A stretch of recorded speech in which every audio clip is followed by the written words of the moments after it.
ಎಲ್ಲರಿಗೂ ಬೆಳಗಿನ ಶುಭೋದಯ. Welcome to day 2 of 21 days challenge. So ಇವತ್ತಂತೂ ಹೆವಿ ಚಳಿ ಇತ್ತು. ಸೊ ನಾಳೆಯಿಂದ ಅಂತೂ ವಿಪರೀತ ಚಳಿ ಆಗುತ್ತೆ ಬ್ಯಾಂಗ್ಳೂರಲ್ಲೆಲ್ಲ ಅಂತ ಹೇಳಿದ್ದಾರೆ. ಬಟ್ ಮೈಸೂರಲ್ಲಿ ಕೂಡ ತುಂಬಾ ಚಳಿ ಇತ್ತು. ಸೊ ಆ್ಯಸ್ ಯೂಶ್ವಲ್ ನಾನು ಮಾರ್ನಿಂಗ್ ಎದ್ದು ಮೆಡಿಟೇಷನ್ ಮಾಡೋದನ್ನ ನಾನು ವಿಡಿಯೋ ಮಾಡೋದು ಮರ್ತುಬಿಟ್ಟೆ. I am sorry. ಜಸ್ಟ್ ನಂದೊಂದು ತುಂಬ ಮಿನಿ ವ್ಲಾಗ್ನ ನಾನು ಮಾಡ್ತಾಯಿದ್ದೀನಿ. ಯಾಕೆ ಅಂತಂದರೆ ತುಂಬ ಬ್ಯುಸಿ ಶೆಡ್ಯೂಲಲ್ಲಿ ನಾನಿದ್ದೆ. ಮಾರ್ನಿಂಗ್ ನಾನು ಆ್ಯಸ್ ಯೂಶ್ವಲ್ ಸಾಯಿ ಸಚ್ಚರಿತೆ ಓದಿದೆ ಆ್ಯಂಡ್ ಹನುಮಾನ್ ಚಾಲೀಸ ಕೇಳಿದೆ ಆ್ಯಂಡ್ ರಾಮರಕ್ಷಾ ಸ್ತೋತ್ರ ಕೇಳಿದೆ. ಆ ನಂತರ ಮಾರ್ನಿಂಗ್ಗೆ ನಾನು ಒಂದಷ್ಟು ಇದು ನಾನು ಏನೇನೋ ಮೈಕ್ರೋ ಎಕನಾಮಿಕ್ಸ್ದೆಲ್ಲ ಕಂಪ್ಲೀಟ್ ಮಾಡಿರಲಿಲ್ಲ NCERTದು.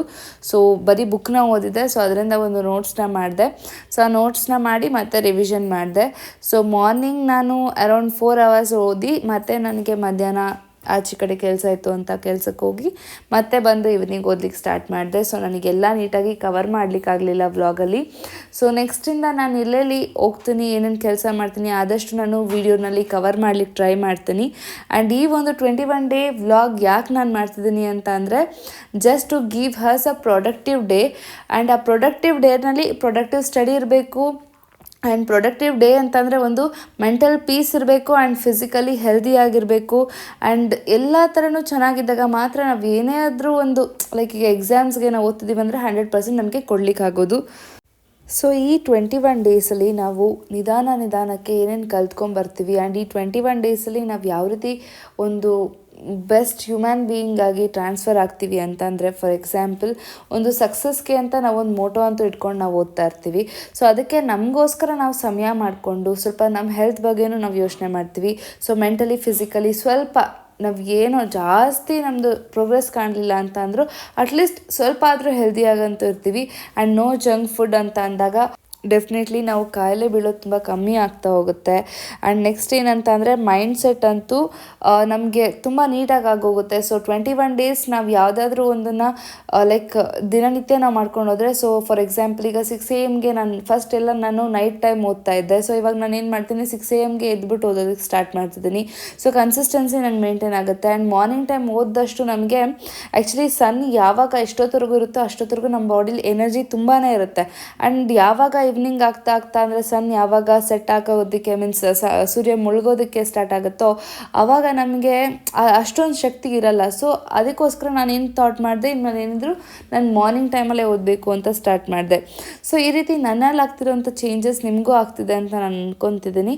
ಸೊ ಇವೆಲ್ಲ 21 ಡೇಸಲ್ಲಿ ನಾವೇನು ಮಾಡ್ತೀವಲ್ವ ಅದೆಲ್ಲ ನಮ್ಮ ಲೈಫ್ ಟೈಮ್ವರೆಗೂ ನಮಗೆ ತುಂಬಾ ಹೆಲ್ಪ್ಫುಲ್ ಆಗುತ್ತೆ. ಬಿಕಾಸ್ ಯಾವುದಾದ್ರು ಒಂದು ಅಭ್ಯಾಸವನ್ನು ನಾವು ಲೈಕ್ ಹೊಸದಾಗಿ ನಮ್ಮ ಜೀವನದಲ್ಲಿ ರೂಢಿಸ್ಕೋಬೇಕು ಅಂತಂದರೆ 21 ಡೇಸ್ ಮಾಡಿದ್ರೆ ಸಾಕು, ಅದು ಕಂಪಲ್ಸರಿ ನಮ್ಮ ಲೈಫಲ್ಲಿ ಇದ್ದೇ ಇರುತ್ತೆ ಅಂತ ಹೇಳ್ತಾರೆ.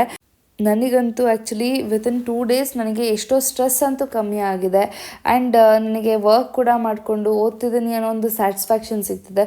ಸೊ ಅಟ್ಲೀಸ್ಟ್ ನಾನು ಇವಾಗ ವರ್ಕು ಇದ್ಕೊಂಡು ನಾನು 7 to 8 hours ಬರೀ ಓದೋದ್ರಲ್ಲಿ ನಾನು ಮ್ಯಾನೇಜ್ ಮಾಡ್ತಿದ್ದೀನಿ. Productive 7 to 8 hours ಓದ್ತಿದ್ದೀನಿ. ಸೊ ಇನ್ನು ಉಳಿದಿದ್ದಂಥ 2 hours ನಾನು MCQsನ ಫಾಲೋ ಮಾಡ್ತೀನಿ.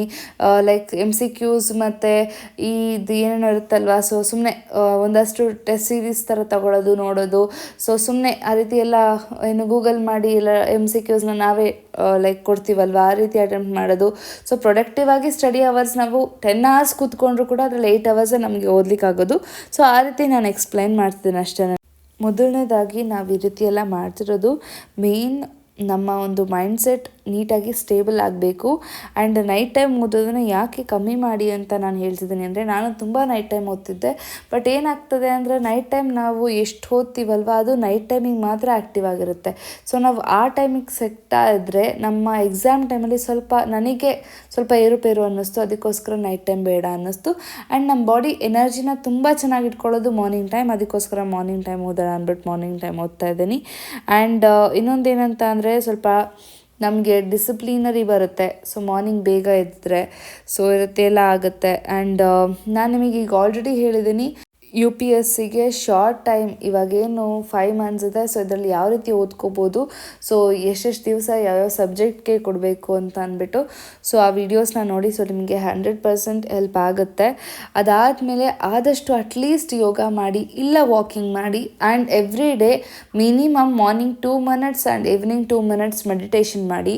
ನೀವು ಯಾರದೇ ಇಂಟರ್ವ್ಯೂ ಕೇಳಿ UPSC ಮಾಡಿರೋರಾಗಿರ್ಬೋದು, ಯಾವುದೇ ಕಾಂಪಿಟೇಟಿವ್ ಎಕ್ಸಾಮ್ಸ್ ಮಾಡಿರೋರಾಗಿರ್ಬೋದು, ಎಲ್ಲ ಕೇಳೋದು ಪೀಸ್ ಆಫ್ ಮೈಂಡ್ ಇರಬೇಕು, ಮೆಡಿಟೇಷನ್ ಮಾಡ್ತಿರ್ತಾರೆ ಆ್ಯಂಡ್ ಸ್ಟೇಟ್ ಆಫ್ ಮೈಂಡ್ ಇರಬೇಕು. ಸ್ಟೇಟ್ ಆಫ್ ಮೈಂಡ್ ಇರಬೇಕು, ಪೀಸ್ ಆಫ್ ಮೈಂಡ್ ಇರಬೇಕು ಅಂದರೆ ಮೆಡಿಟೇಷನ್ ತುಂಬಾ ಇಂಪಾರ್ಟೆಂಟ್ ಆಗ್ತಾ ಹೋಗುತ್ತೆ.